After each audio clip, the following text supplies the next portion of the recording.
వడ్డీలపై సమస్యలు. వడ్డీలు మనం సాధారణంగా వడ్డీలంటే మనకు 2 రకాలుగా గుర్తొస్తాయి. ఒకటి బారు వడ్డీ, రెండవదేంటి చక్రవడ్డీ. మరి బారు వడ్డీ అని ఎప్పుడు పిలుస్తాం? దీన్నే సింపుల్ ఇంట్రెస్ట్ అని అంటాం. బారు వడ్డీని తెలుగులో సరళ వడ్డీ లేదా సామాన్య వడ్డీ లేదా సాధారణ వడ్డీ అని కూడా అంటాం. దీన్ని ఏమని పిలుస్తాం? బారు వడ్డీ లేదా ఏమంటాం? సరళ వడ్డీ లేదా సామాన్య వడ్డీ. వీటిని సింపుల్గా మనం ఏమని పిలుస్తాం? సింపుల్ ఇంట్రెస్ట్ అని పిలుచుకుంటాం. ఓకే. అయితే జనరల్గా వడ్డీలపై సమస్యలు మన కన్వీనియంట్గా వాటిని 2 రకాలుగా డిఫైన్ చేయడం అనేది జరుగుతుంది.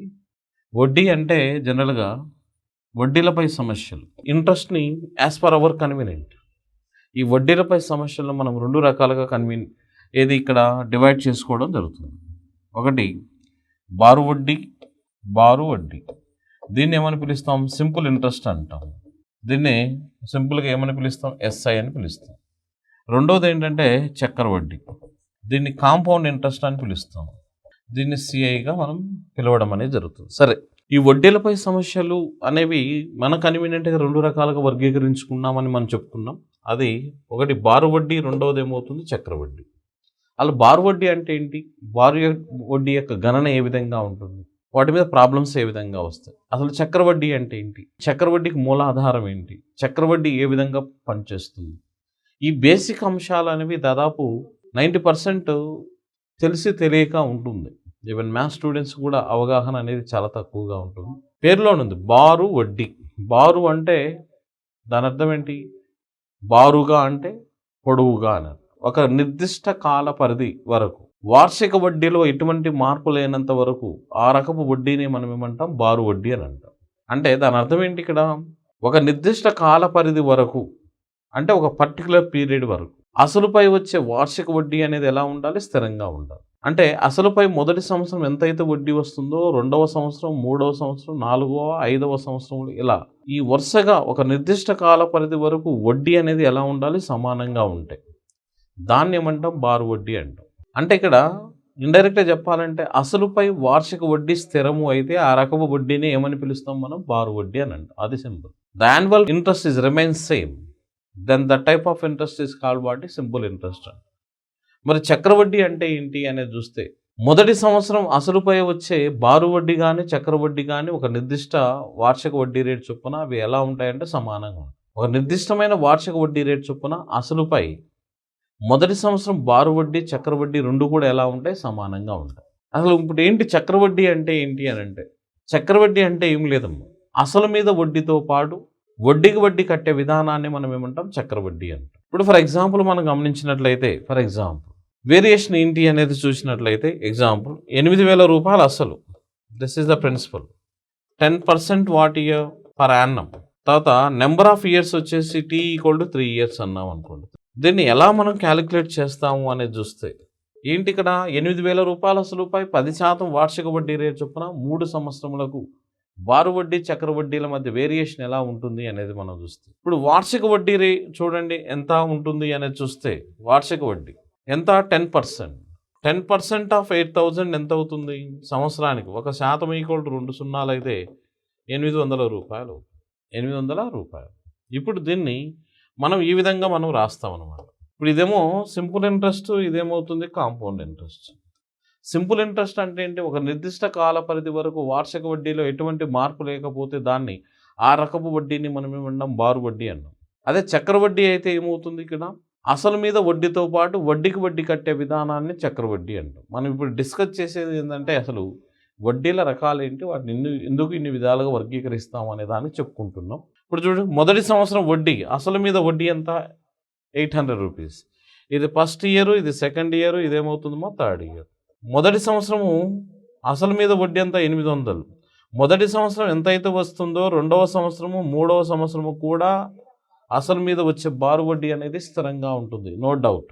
ఇక చక్రవడ్డీ విషయానికి వస్తే మొదటి సంవత్సరం వరకు బారు వడ్డీ చక్రవడ్డీ 2 సమానంగా ఉంటాయి. ఇదంతా 800. తర్వాత రెండవ సంవత్సరం అసలు మీద వడ్డీ ఈ 800 అనేది ఏంటి? అసలు మీద వడ్డీ. తర్వాత ఏం చెప్పాను? చక్రవడ్డీ అంటే అసలు మీద వడ్డీతో పాటు వడ్డీకి వడ్డీ. ఈ 800 రూపాయలు అనేది అసలు మీద వడ్డీ. ఇప్పుడు ఈ 800 రూపాయలకు వడ్డీ ఎంత అనేది కనుక్కోవాలి. చూడండి, ఇక్కడ 10% ఆఫ్ వాట్ ఇయం? 800. 1% అంటే 2 సున్నాలు ఎంత వస్తుంది? 80 రూపాయలు వస్తుంది. అంటే ఈ 800 రూపాయలకు వడ్డీ ఎంత? 80 రూపాయలు. మరలా మూడో సంవత్సరం అసలు మీద వడ్డీ 800 ప్లస్ ఈ మొదటి 800లకు వడ్డీ ఎంత? 80 రూపాయలు. తర్వాత ఈ 800లకు ఎంత? 80 రూపాయలు ప్లస్ ఈ 80 రూపాయలకు వడ్డీ ఎంత? 8 రూపాయలు. ఈ విధంగా ఇది వేరియేషన్ బారు వడ్డీకి చక్ర వడ్డీ. ఇది చెప్పడానికి మనం ఇక్కడ బారు వడ్డీ అంటే వార్షిక వడ్డీ స్థిరంగా ఉంటుంది. అసలుపై మొదటి సంవత్సరం ఎంతైతే వడ్డీ లెక్కించబడుతుందో అదే వడ్డీ తదుపరి 2, 3, 4 ఒక నిర్దిష్ట కాల పరిధి వరకు వార్షిక వడ్డీలో ఎటువంటి మార్పు లేకపోతే దాన్ని బారు వడ్డీ అంటాం. చక్ర వడ్డీ అంటే చూడండి, అసలు మీద వడ్డీతో పాటు వడ్డీకి వడ్డీ కట్టే విధానాన్ని మనం ఏమంటాం? చక్ర వడ్డీ అంటాం. ఇది వేరియేషన్ మెయిన్. బారు వడ్డీ చక్ర వడ్డీకి డిఫరెన్స్ అనేది ఈ విధంగా ఉంటుంది. కాబట్టి ఈ డిఫరెన్స్ అనేది తెలుసుకోగలిగితే ముందు మనం చేయడానికి అవకాశం అనేది ఉంటుంది. ఏ ప్రాబ్లం అయినా సరే ఫార్ములాస్ అనేవి చెప్పుకోవడానికి ప్రయత్నం చేస్తాం బోర్డు మీద, కానీ ఎట్టి పరిస్థితుల్లో ఫార్ములాస్ ఉపయోగించే సందర్భం అనేది మనకు రాదు. చాలా కేర్ఫుల్గా మనం చేయొచ్చు. చూడండి, కొద్దిగా కేర్ఫుల్గా అబ్జర్వ్ చేస్తే పెన్ను పేపర్ లేకుండా ప్రతి క్వశ్చన్ మనం ఈజీగా ఆన్సర్ చేయడానికి అవకాశం అనేది ఉంటుంది. ఇప్పుడు మీకు తెలిసే ఉంటుంది. సరే వాటి మధ్య డిఫరెన్సెస్ అనేవి ఏంటి అనేది తర్వాత ముందు ఇంకా చాలా వస్తాయి. సాధారణంగా వడ్డీలను 2 రకాల వర్గీకరిస్తాం. ఒకటి బారు వడ్డీ, ఒకటేమో చక్ర వడ్డీ. బారు వడ్డీ అంటే ఏంటి? ఇక్కడ నథింగ్ బట్ దాన్ని సాధారణ వడ్డీ లేదా సరళ వడ్డీ లేదా సామాన్య వడ్డీ అని పిలుస్తాం. దాని యొక్క నిర్దిష్టమైన నిర్వచనం ఏంటంటే ఇక్కడ మొదటి సంవత్సరం ఏమైతే చూడండి, ఇక్కడ వార్షిక వడ్డీ స్థిరంగా ఉన్నట్లయితే ఆ రకం వడ్డీనేమో ఏమంటాం మనం? బారు వడ్డీ. వార్షిక వడ్డీ స్థిరంగా ఉండడం అంటే మొదటి సంవత్సరం ఎంతైతే వస్తుందో తదుపరి 2వ, 3వ, 4వ సంవత్సరములలో కూడా, అంటే ఒక నిర్దిష్ట కాల పరిధి వరకు వార్షిక వడ్డీ స్థిరంగా ఉంటే దాన్ని ఏమంటాం? బారు వడ్డీ. అలా కాకుండా వార్షిక వడ్డీ స్థిరంగా లేక క్రమంగా పెరుగుతూ ఉంటే, అంటే ఎప్పుడు పెరుగుతుంది? అసలు మీద వడ్డీతో పాటు వడ్డీకి వడ్డీ యాడ్ అవుతూ పోతుంది. కాబట్టి దీన్ని ఏమంటాం మనం? చక్ర వడ్డీ. ఇది మెయిన్ డిఫరెన్స్ అండి. ఇంకొక డిఫరెన్స్ ఏంటి అనేది చూస్తే దాదాపు ఇది 99% దాదాపు ఈ కాన్సెప్ట్స్ అనేవి తెలియక చాలామంది ఇబ్బంది పడుతూ ఉంటారు. ఇప్పుడు చూడండి, ఇక్కడ బారు వడ్డీ ప్రకారం వార్షిక వడ్డీ ఎలా ఉంది? ఇక్కడ స్థిరంగా ఉంది. అంటే అంశాల మధ్య వ్యత్యాసం సమానంగా ఉన్నప్పుడు దాన్ని ఏ రకం శ్రేణి అంటాం? అంక శ్రేణి అని అంటాం. బారు వడ్డీ అనేది ముఖ్యంగా అంక శ్రేణి సూత్రం ఆధారంగా పనిచేయడం జరుగుతుంది. అంక శ్రేణి ఆధారంగా గణన చేయబడుతుంది. అది చాలా ఇంపార్టెంట్. ముందు దాని ఉపయోగం చాలా ఉంటుంది. బారు వడ్డీ అనేది అంక శ్రేణి ఆధారంగా పనిచేస్తుంది. అదే చక్ర వడ్డీ అనేది గుణశ్రేణి ఆధారంగా పనిచేస్తుంది. గుణశ్రేణి అంటే ఏంటి? ఇక్కడ స్థిర నిష్పత్తిని కలిగి ఉన్నట్లయితే ఆ రకము శ్రేణిని ఏమంటాం? గుణశ్రేణి అంటాం. అంటే స్థిరంగా ఇన్ని రెట్లు చొప్పున పెరుగుతూ పోవడం. 2 రెట్లు, 3 రెట్లు, 4 రెట్లు, 5 రెట్లు, 1.5 రెట్లు, 2.5 రెట్లు, ఇన్ని రెట్లు. ఇక్కడేమో స్థిర భేదం, ఇక్కడేమో స్థిర నిష్పత్తి. ఈ 2 మెయిన్ ఇంపార్టెంట్. బారు వడ్డీ అనేది ఏ శ్రేణి ఆధారంగా గణన చేయబడుతుంది? అంక శ్రేణి ఆధారంగా. అదే చక్ర వడ్డీ అనేది ఏ శ్రేణి ఆధారంగా గణన చేయబడుతుంది? గుణ మధ్య సగటు ద్వారా, అదే గుణశ్రేణి ద్వారా.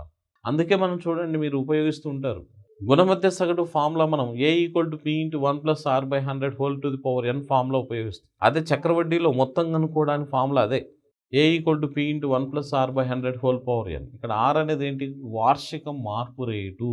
కాబట్టి ఇక్కడ ఈ రెండింటికి అవినాభావ సంబంధం ఉంది.